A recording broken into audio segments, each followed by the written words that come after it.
hey, it's Aaron, the Metal Theologian. All right, it's time for another game today of 5 random records. Forgot the name of the game for a second. And no so to speak today, but alas, what can I say? I am going to wet my whistle though before we get started. Cause, All right, so we'll get right down to it. I'm going to bust out my trusty Homburg here and mix these guys up. Make sure it's nice and fair. As always, if anything is a duplicate of something I've already shown, I'll just go ahead and skip over it, pull something else out. And by the way, in case anyone's wondering, I have 2 of each cube number in here, so there are 22 total, so something can show up 2 times, but it won't show up 3. So, alright, let's go. The first one right here. Oh shit, I got 2. Alright, first one. Number 10. Let's see what's in number 10. 4, 5, 6, 7, 8, 9, 10. Alright, that's over here.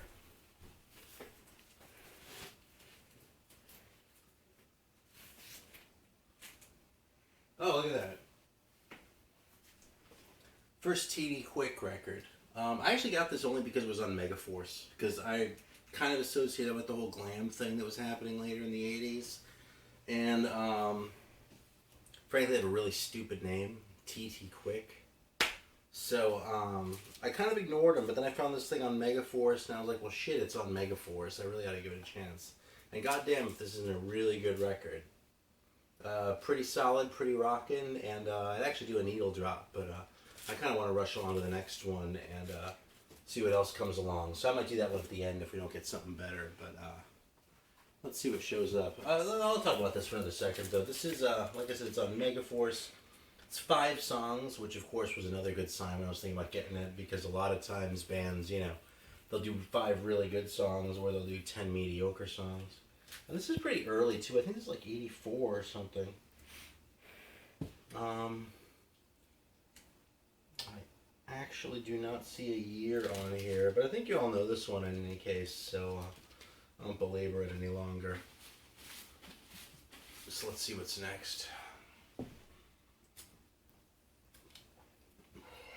9. Alright, 9's biggie. So 9 is right here. Let's see what we find in behind door number 9. In cube number 9, which isn't even a cube, it's a fucking rectangle. Speaking of dumb band names, when I was in San Francisco one time I saw a pentagram cover band called Parallelogram. I thought that was kind of cute, but it's kind of stupid. It was a fun show, to tell you the truth, because they were doing like, you know, they're just doing like 70s shit, and I think they did like, you know, The Ghoul and Relentless and shit like that. So, you know, it was awesome, but it was fun, but talk about stupid band names, man. Alright, this is kind of a cool one. I'll do a needle drop on this one. This is a private press. This is the Tail Gunner record. And it's early. It's like, I mean, look at that. People quit using that font by like 1981. So I think this is around 80-ish.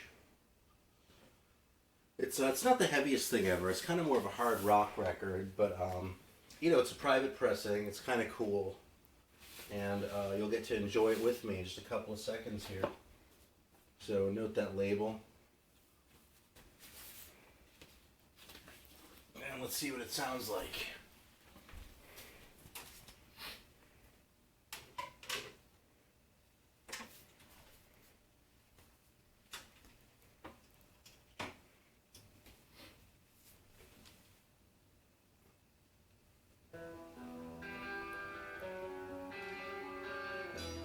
It kind of sounds like the 70s weren't quite over yet, right?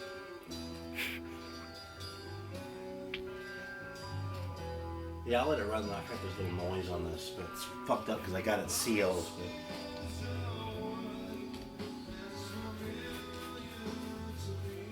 Alright, yeah, actually, let me see where these guys are from before I forget.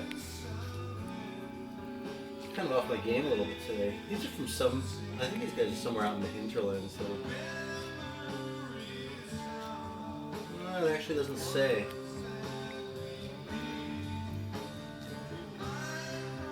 Oh, there's actually 83, so I lied. It's later than I thought, but you'll see. Alright, what's next? Yeah, I always like to check where bands are from. That's kind of another little indicator for me.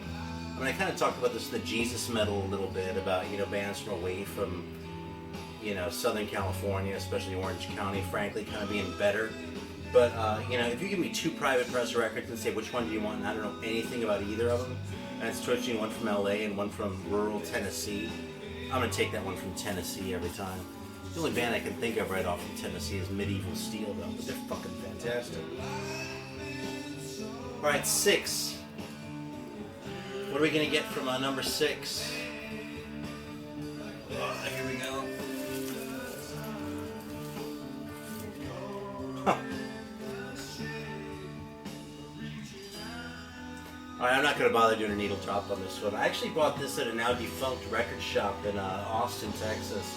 You know, after the whole, like, all the shit with Metallica happened, I decided I hated them and got rid of all their records. This is actually the first one I rebought, or the first one I bought in my second phase. You know, the whole Napster thing, they were on the wrong fucking side of that, and their whole attitude and the blackout and all that shit just made me fucking sick, right? To the point where I couldn't even listen to their records for like 10 years, no shit. So, I was at that shop though one day, and I saw this thing sitting there, and it was relatively cheap, and I was like, man, Jump in the Fire is a really good song. And that is not the Black Album. That sure as hell isn't Load. So yeah, I couldn't resist. Actually, I'll show off one other one here. Of course I have Ride the Lightning, but I also have this one. It's not in very good shape. But if you can see that, that's actually the Burnett press, the French one that has the weird green cover. You see the contrast there? I actually just found this at a shop in Berkeley, California, so didn't pay very much for it. Like I said, it's not in real great shape, but when you see what they go for on eBay, it's kind of a cool piece to have. I think that's my only other, like, weird one. For the other ones, if there are any, which there aren't, you'll have to hold out and wait for another episode. Unless I get another 6 right now. Anyway, if you don't know what Jump in the Fire sounds like, sorry. They sound young, though, and eager, and hungry, not like fucking old jaded rock stars like to sit around and talk about their art collections like I give a fuck. Alright, number 11. It's the last one. I'm actually going to try not to pull out a comp, because I've kind of talked about comps a lot. So, like, from about here on is comps. So, I'm going to try and pull something from the first part here.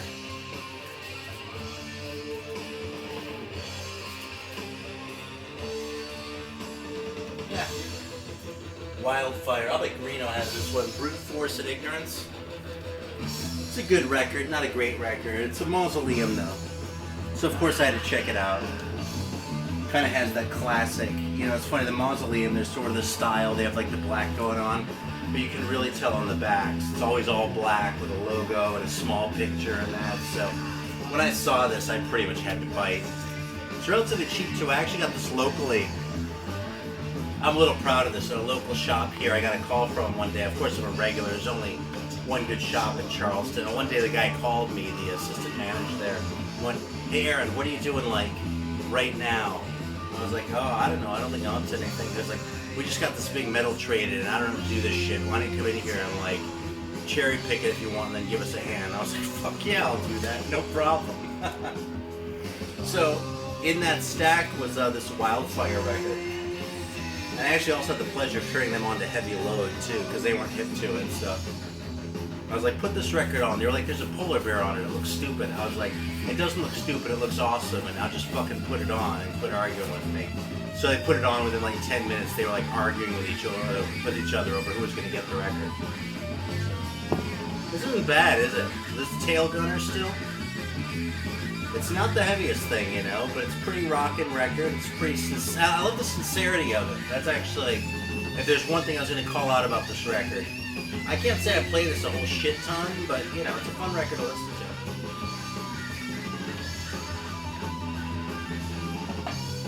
So this here is number 5. Well, and I got number 11 again. So let's see what else we can pull out from cube number 11 over here.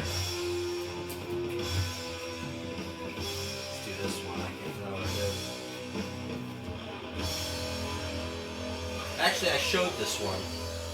I'll show it again because I'm proud of it, but this is my original Witchfinder General Soviet Invasion 12-inch, and you can see the heavy metal label there. It's the B-side with Radies and RIP, but I'm going to go ahead and pull another one because you've seen that one before.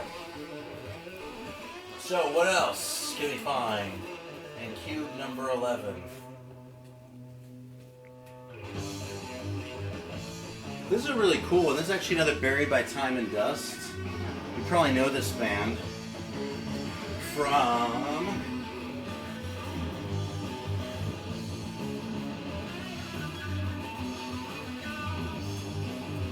this great record, if no other. And I've talked about like early new wave British heavy metal albums and how they don't tend to be that great. This is an exception. Now I had to listen to this a few times to really assimilate it, because it definitely has a lot of 70s going on. But this is a good fucking record. It's a little proggy, but not too proggy.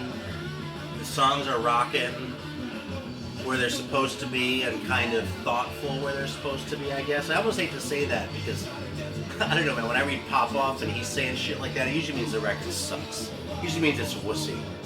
But this isn't wussy, this is fucking fantastic. Back to the record I actually pulled, though. This is actually a live show from, I think, like 79. Yeah, September of 79. Recorded in England.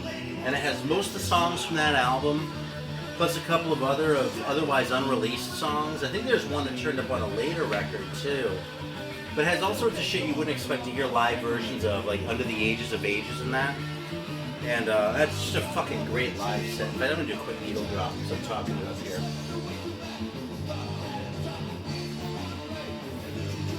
So hopefully you got the idea about Tail Gunner.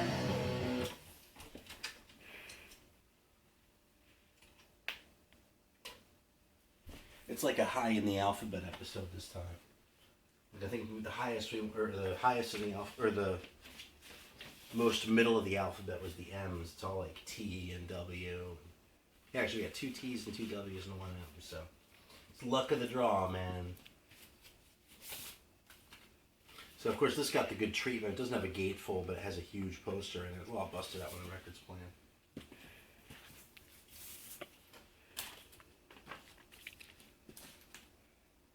Yeah, this record really gets an enthusiastic recommendation. I'm just going to throw this on.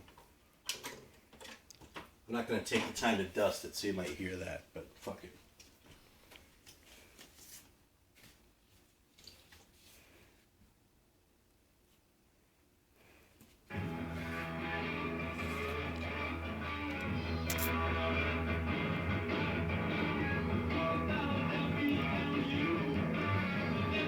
So, you know, it's kind of bootleg quality, right? It's not like the greatest quality ever.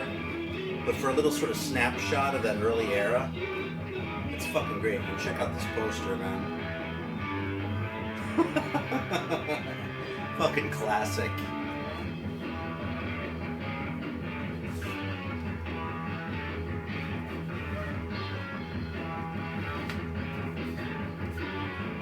Let this run for one more minute before we wrap it up here.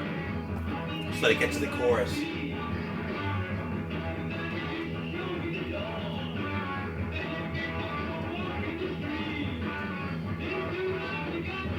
Like you can hear the smallness of the club.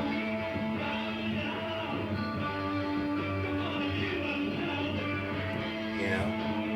It's like a step below like the Nightcomers by Holocaust. Or not the Nightcomers, the live one. Hot Curry and Wine. Look at that though, man. They're young, they're fresh. Maybe not that young, actually. Anyway, though, it's a good one to end on because I really think that record's fantastic. Give it 2 thumbs up. So, thanks for watching, and we'll see you when we pull next time. All right.